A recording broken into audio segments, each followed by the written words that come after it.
ഇപ്പോൾ പ്രധാന വേദിയിൽ നിന്ന് ഷീജ കൂടി ചേരുകയാണ്. ഷീജ, രാവിലെ മുഖ്യമന്ത്രി ഉദ്ഘാടനം ചെയ്ത കലോത്സവത്തിൽ മുഖ്യമന്ത്രി എടുത്തു പറഞ്ഞ പ്രധാനപ്പെട്ട ഒരു കാര്യം, ഇത് അതിജീവനത്തിൻ്റെ കലോത്സവമാണ്. വലിയൊരു ദുരന്തം കണ്ട ജനത കേരളം, അവിടെ ഒരു കലോത്സവം വരുമ്പോൾ അത് അതിജീവനത്തിൻ്റെ ഉത്സവമായി മാറുന്നത് എങ്ങനെയെന്ന് നമ്മൾ കണ്ടതാണ്. വെള്ളാർമല സ്കൂളിലെ കുട്ടികൾ അവതരിപ്പിച്ച നൃത്താവിഷ്കാരത്തോടെ തുടങ്ങിയ കലോത്സവം. ഇന്നിപ്പോൾ പ്രധാന വേദിയിൽ ഏതൊക്കെ മത്സരങ്ങളാണ് നടക്കുക? ഇന്ന് മൊത്തം എത്ര മത്സരങ്ങളുണ്ട് എല്ലാ വേദികളിലുമായി? തീർച്ചയായും സിജു, ഏതായാലും മുഖ്യമന്ത്രി സൂചിപ്പിച്ചതുപോലെ തന്നെയാണ് 63ാമത് സംസ്ഥാന സ്കൂൾ കലോത്സവം എന്ന് പറയുന്നത് ഒരു അതിജീവനത്തിന്റെ കലോത്സവം തന്നെയാണ്. രാവിലെ മുതൽ നമുക്ക് വെള്ളാർമലയിലെ ആ കുഞ്ഞുങ്ങളുടെ നൃത്തത്തിലൂടെ തന്നെ ഏവരുടെയും കണ്ണു നനയ്ക്കുന്നൊരു നൃത്തം തന്നെയായിരുന്നു അത്. കാരണം വയനാട് മുണ്ടക്കൈ ചൂരൽമലയിൽ ഉണ്ടായ ദുരന്തത്തിന്റെ ഒരു നേർക്കാഴ്ച തന്നെയായിരുന്നു ആ കുഞ്ഞുങ്ങൾ ഇവിടെ അവതരിപ്പിച്ചത്.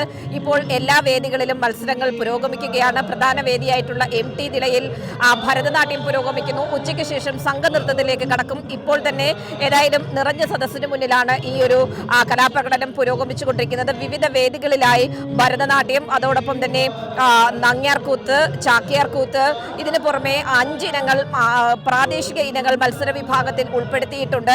അതിൻ്റെ തുടക്കവും ഇന്ന് കുറിച്ചിട്ടുണ്ട്. നിശാഗന്ധി വേദിയായിട്ടുള്ള നിശാഗന്ധിയിൽ ഇതിൻ്റെ മത്സരങ്ങളാണ് പ്രധാനമായി നടക്കുന്നത്. അതിൽ ആദ്യ മത്സരമായി ഇപ്പോൾ അവതരിപ്പിക്കപ്പെട്ടുകൊണ്ടിരിക്കുന്നത് മംഗലംകളിയാണ്. ഓരോ ദിവസവും നിശാഗന്ധിയിൽ തന്നെയായിട്ടാണ് ഈ 5 ഇനങ്ങളും കുട്ടികൾ അവതരിപ്പിക്കുക. ഏതായാലും എല്ലാ വേദികളും 25 വേദികളിലുമായി 249 ഇനം മത്സരങ്ങൾ തന്നെയാണ് ഇപ്പോൾ പുരോഗമിച്ചുകൊണ്ടിരിക്കുന്നത്. എല്ലാ വേദികളിലും മത്സരാർത്ഥികൾ കൃത്യമായ രീതിയിൽ തന്നെ സമയം പാലിച്ചാണ് നിലവിൽ ഇപ്പോൾ മുന്നോട്ട് പോകുന്നത്. ഇനി അപ്പീലുകൾ എത്ര എത്തുന്നു എന്നുള്ളത് കൂടി പരിഗണിച്ചായിരിക്കും ഇതിൽ സമയം ഏത് രീതിയിൽ മുന്നോട്ട് പോകും എന്നുള്ളതിൽ ഒരു തീരുമാനമുണ്ടാവുക.